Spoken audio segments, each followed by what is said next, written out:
Bonjour à tous, dans cette vidéo, on va regarder le concept de rentrer dans une position avant un breakout, donc ce qu'on va appeler le pré-breakout. Donc si on regarde, par exemple là je vous ai illustré une sorte de petite charte pour comprendre le principe du pré-breakout.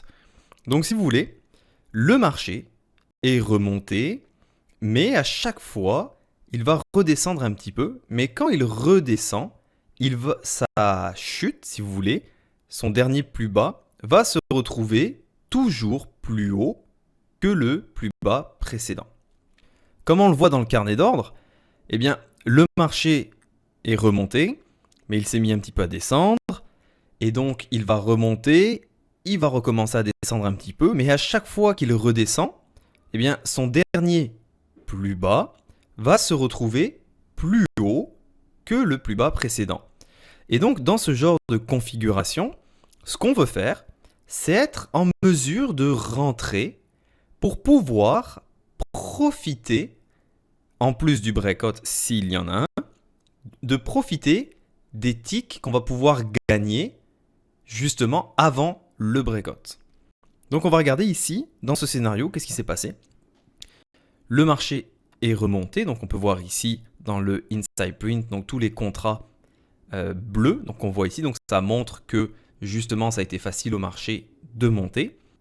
On voit ici sur 25,020, on voit que c'est le pic, si vous voulez, du volume profile. Et donc le marché s'est arrêté dessus, il est remonté un petit peu, et maintenant il s'arrête sur 25,025, donc un tick et il n'arrive pas à aller plus bas. Donc à ce moment-là, quand je vois que les acheteurs agressent de plus en plus fort les vendeurs ici, et justement je vois qu'il y a de la place pour au moins aller chercher les plus hauts du marché. Quand je vois également que sur le ZB, eh bien on s'apprête justement, on est à un tick de faire un breakout sur le volume profile, donc ce qui nous permettra d'aller chercher facilement les plus hauts et également peut-être voir plus s'il y a un nouveau breakout. Et quand je regarde, eh bien ici sur le ZF, je me rends compte qu'il y a encore beaucoup de place, mais que le marché, lui, n'était incapable de casser. Donc les vendeurs n'avaient pas assez de force pour casser ici le volume profile à 17,025. Donc le contexte du marché en ce moment me donne toutes les informations qui vont me permettre de me dire, bon ben écoute, je vais rentrer dans un trade et si jamais le trade ne va pas dans ma bonne direction, eh bien si je vois que ce point ici casse à 25,020, je vais sortir tout de suite de mon trade. Donc du coup, le risque, donc je vais risquer au pire 2 ticks, mais le potentiel est d'au moins aller chercher les plus hauts du marché, voire peut-être plus. Donc dans ce cas-là, au pire, je vais risquer 2 ticks pour au moins aller en chercher 5, 6 et même peut-être plus. Donc c'est vraiment, j'ai vu que le marché monte, redescend, remonte, redescend, mais quand il redescend, son point le plus bas est plus haut que son plus bas précédent. Donc j'essaye maintenant de rentrer dans cette position. Et vous allez voir qu'il y a de l'absorption, plus 5000 contrats, donc 5000 ordres marchés de la part des acheteurs qui sont faits pour casser les plus hauts. Je vois maintenant sur le ZB, on est en train de faire le breakout sur le volume profile. Malheureusement, on voit qu'ici, je ne suis pas exécuté. Donc tout de suite, ce que je vais faire, c'est que je vais annuler mon ordre qui se trouve à 25,025 et tout de suite, je vais placer un nouvel ordre pour être en mesure justement de suivre le marché, d'être en mesure d'être capable de rentrer dans le marché avant qu'il décolle. Parce que regardez, on voit maintenant qu'il y a eu le breakout sur le volume profile, sur le ZB. On voit maintenant qu'également sur le ZF, il a monté de 2 ticks très facilement.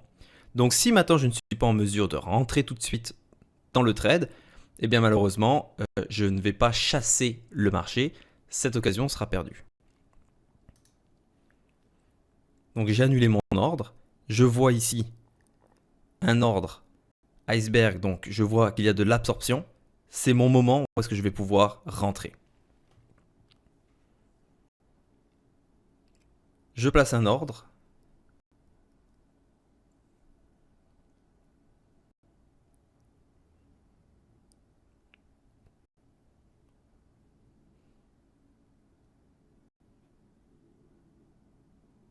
Je suis exécuté.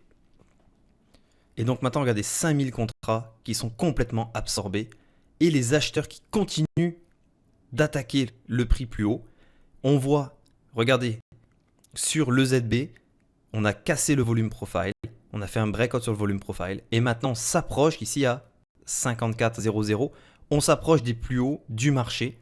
On voit également que sur le ZF, on est en train de casser, de faire un breakout sur le volume profile parce qu'il y avait un range ici de 4 ticks et on est en train de sortir de ce range-là. Donc, tout est bon. Regardez comment ça monte. Maintenant, on est à 1 tick des plus hauts. Sur le ZB, on est en train de casser les plus hauts. Et voilà, maintenant, on vient de faire un nouveau plus haut. 4000 contrats qui sont absorbés. Tick up sur le ZF, tick up sur le ZB et sur le ZN. Et on voit, regardez comment les vendeurs n'arrivent pas à contrer l'attaque sur le ZB.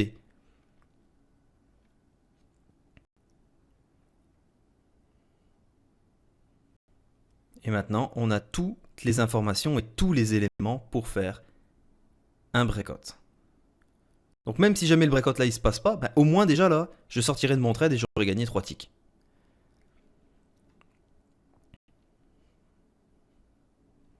Et donc maintenant, on attend le breakout.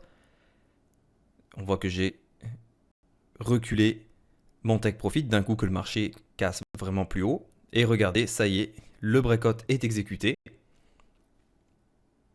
Et donc maintenant, je vais faire une petite pause. Pourquoi? Quand il y a eu un breakout comme ceci, qu'est-ce qu'on va rechercher comme information? On va rechercher le backticking. Enfin, d'abord, on va rechercher l'absorption. Et après, on va rechercher le backticking. Quand on voit maintenant que tous les bons ont cassé, il faut avoir une lecture globale du marché pour regarder ce qui se passe. Donc on va voir que sur le ZB, on va voir que sur le ZF, eh bien, le breakout, ce mouvement-là, commence à s'épuiser. Et quand on va regarder ici sur le ZN, donc vous allez voir, ça va être assez rapide, on va voir une très forte absorption.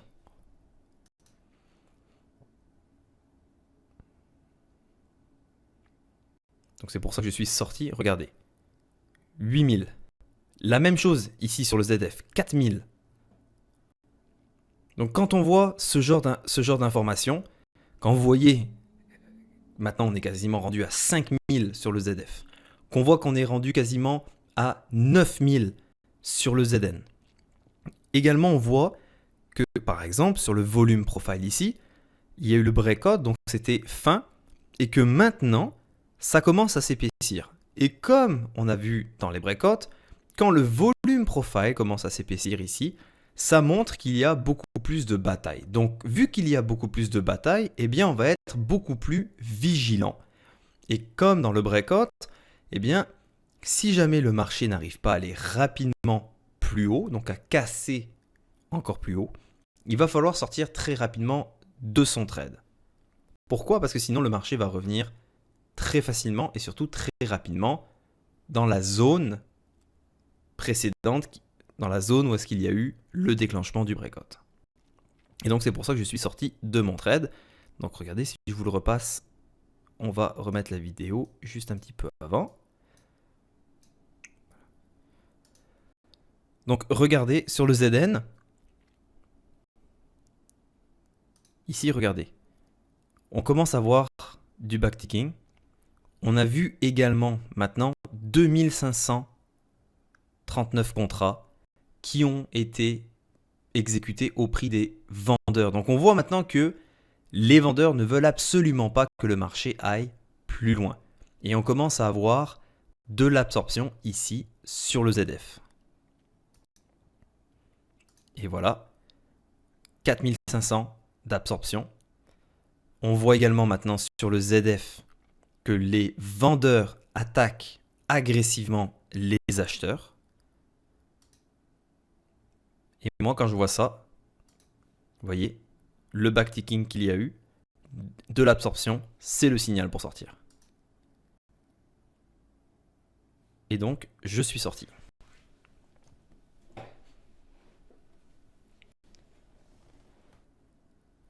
Le backticking maintenant qui se passe sur le ZB. Regardez, 5000, 6000 contrats maintenant qui ont été absorbés dans le ZF. 13 000, 14 000 contrats. Donc, oui, effectivement, il y a une très forte pression de la part des acheteurs, mais les vendeurs ne laissent absolument rien passer. Donc, si je n'étais pas sorti de mon trade juste avant, en voyant ça, en voyant 15 000, en voyant 6 000 ici, plus ce backticking, il faut absolument sortir. Et vous voyez maintenant comment le marché a refusé d'aller plus haut et comment maintenant on revient rapidement dans les zones. Et donc, vous voyez le volume profile ici. Cette zone ici très fine, ça va être un point de pression. Donc ça va être facile pour le marché de passer ce point de pression là et de revenir ici dans 25,045.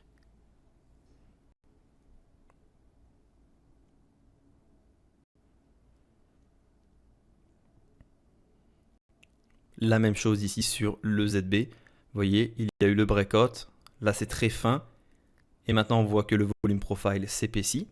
Et donc là, juste 190 contrats, 275, vous avez un point de pression ici. Donc ça va être facile pour le marché de traverser ce point de pression là. Et vous voyez le point de pression ici qui a cassé. Et on va revenir dans la zone où le breakout a commencé.